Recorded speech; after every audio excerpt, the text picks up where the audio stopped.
પશુએ પોતાના સ્વભાવ છોડ્યા, પણ આપણે શું કરીએ છીએ હવે વિચારવાનું છે થોડીક વાર.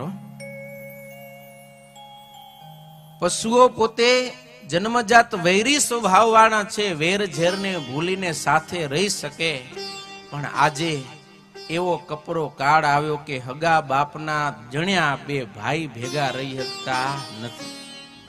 દેરણી જેઠાણીને મન મેળ નથી, સાસુ વહુની વચ્ચે ડખા ચાલે છે.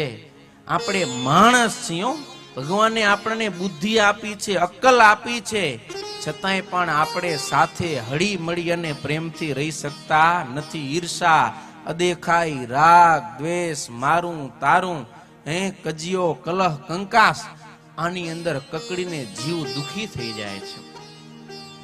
અરે આપણા સંતો તો એમ કહે કે આ ભગવાનના દર્શન કરી અને બદ્રિકાશ્રમની અંદર પૂછવાળા જે પશુ હતા ને, પૂછવાળા પશુ ઈ સુધરી ગયા, પણ હજી આ મૂછવાળા માણસ છે ને ઈ સુધર્યા નથી.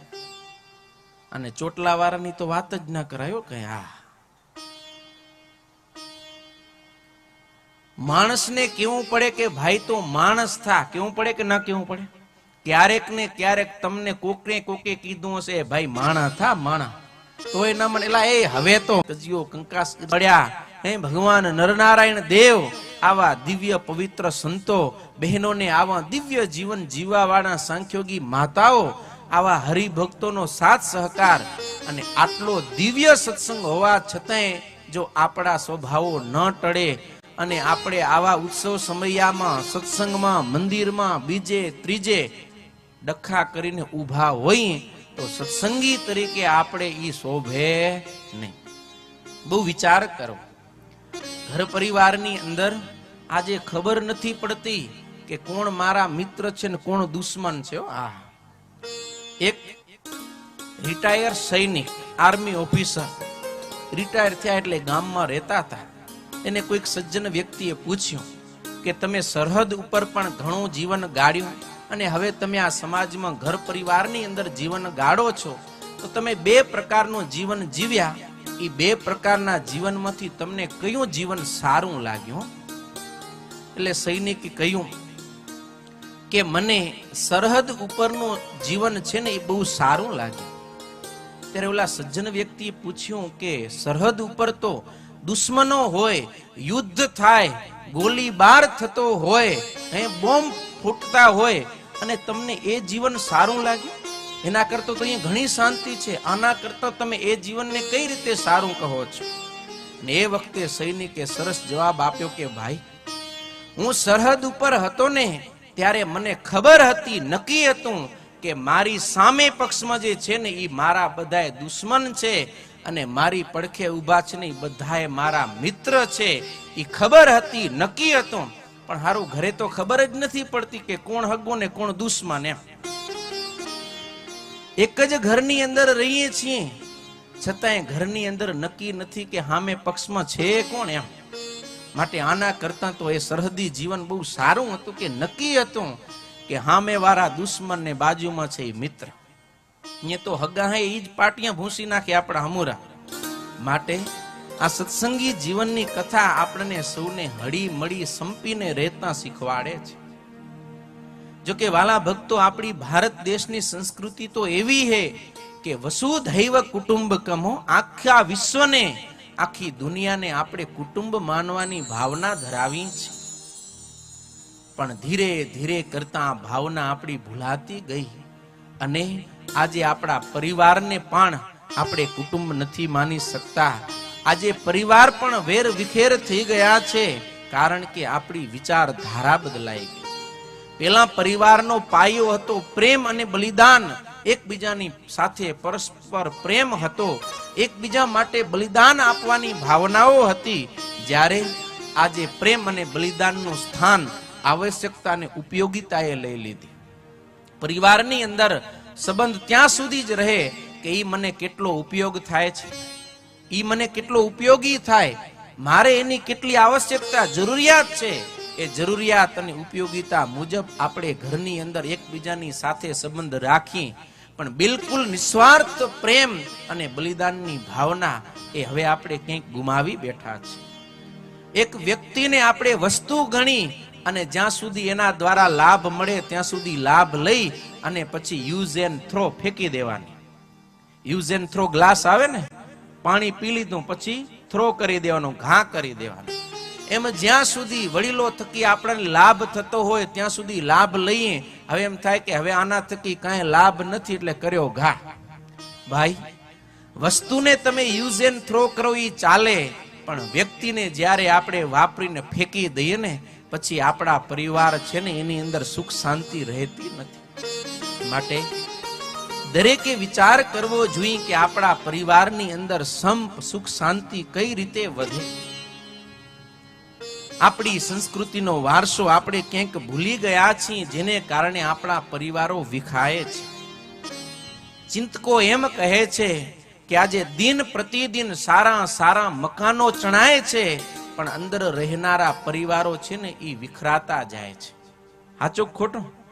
પેલા આજ સુરજપર ગામની અંદર આવડા મોટા મોટા મકાન બંગલા નહોતા, નાના ઝૂંપડા જેવા મકાન હતા, પણ એની અંદર 15-15, 20-20 માણસની અકાઈ સંપી સરતીને રહેતી હતી. આજે બંગલાઓ વિશાળ થયા, પણ અંદર રહેનારું કોઈ નથી, ખાલી ખમ છે.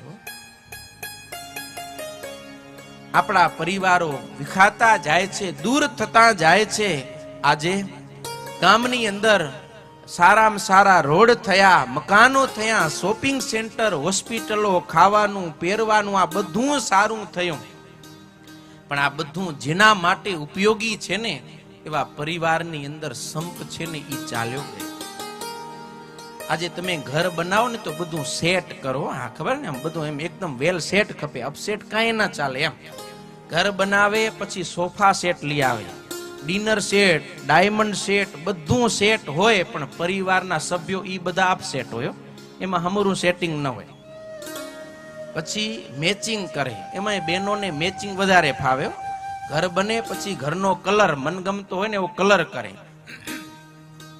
પછી જેવો ઘરનો કલર હોય એ પ્રમાણે બારીના પડદા ઈ મેચિંગ કરે, ચાદર, કવર, કપડા, મોજા, જૂતા, બેલ્ટ, ટાઈ, રૂમાલ, goggles, hairstyle, હેરબીન, ઇયરરિંગ, necklace, bracelet, bindi, બંગડી, આ બધું મેચિંગ કરે. પણ જેની સાથે પોતાનું મન મેચ કરવાનું છે ને એ પરિવારના સભ્યો સાથે મન મેચ ન કરે, એટલે પછી પ્રોબ્લેમ ક્રિએટ થાય.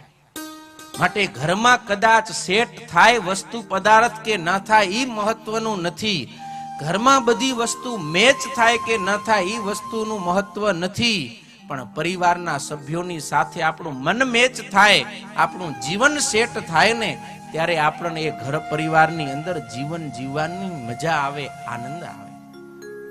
માટે પ્રયાસ એવા કરજો કે આપણે આપણા પરિવારના સભ્યોની સાથે મન મેચ કરી આપણું જીવન સેટ કરીએ, અને એ થઈ જશે ને તો વસ્તુ પદાર્થ જે સુખ આપે ને એના કરતા વધારે પરિવારના સભ્યો સુખ આપશે.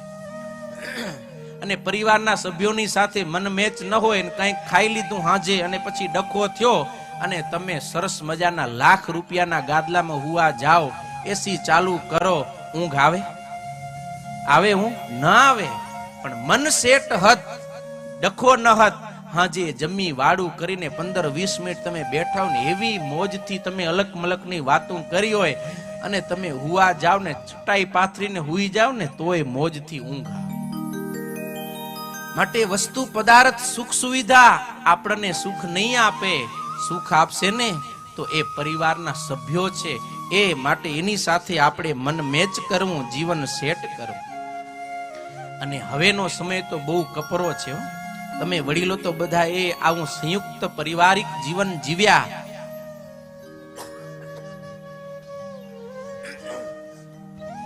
પણ હવેનું જે જનરેશન આવે છે ને એને બધાને પ્રાઇવેસી ખપે. કોઈની સાથે પોતાની લાઈફને બિલકુલ શેર કરવી નથી. નાનકડા હોય ત્યારથી જેનો પ્રાઇવેટ રૂમ હોય, પ્રાઇવેટ બેડ હોય, પ્રાઇવેટ મોબાઈલ હોય, ટીવી હોય, ઇન્ટરનેટ હોય, એવરીથિંગ ઇઝ પ્રાઇવેટ, બધી વસ્તુ પ્રાઇવેટ. એને કોઈની સાથે 2 કલાક એક રૂમની અંદર રહેવું પડે ને તો એ બહુ અઘરું પડે છે. ઈ પારિવારિક જીવન આખું કઈ રીતે વ્યતીત કરશે? માટે તમારા દીકરા દીકરીઓને ભણાવો, ખૂબ ભણાવો. એને તમે કદાચ એન્જિનિયર બનાવો, સીએ બનાવો, વકીલ બનાવો, ડોક્ટર બનાવો, પણ એ બધું બનાવતા પહેલા એક એને સારો માણસ બનાવો કે જે પરિવારની સાથે, ગામની સાથે, સમાજ અને સત્સંગની સાથે હળી મળી અને પ્રેમથી સંપીને જીવન જીવી શકે. તમે એને કદાચ સીએ, ડોક્ટર, એન્જિનિયર, પાયલોટ બનાવી દીધો, પણ જો એક સારો માણસ ન બનાવ્યો ને તો એ ક્યારે ન પોતે સુખી થશે, ન એ બીજાને સુખી કરી શકશે. માટે તમે ખૂબ ભણાવજો, પણ એને ઘર પરિવારની સાથે સંપીને જીવન જીવતા પણ શીખાડજો. તમારી દીકરીઓને તમે સારામાં સારું એજ્યુકેશન આપો, એન્જિનિયર બનાવો, એને કમ્પ્યુટર શીખાડો, પણ સાસરે જઈને એના પતિની સાથે, એની સાસુની સાથે સંપીને કેમ રહેવું, કેમ જીવવું એ પણ તમારે જ શીખવાડવું પડશે.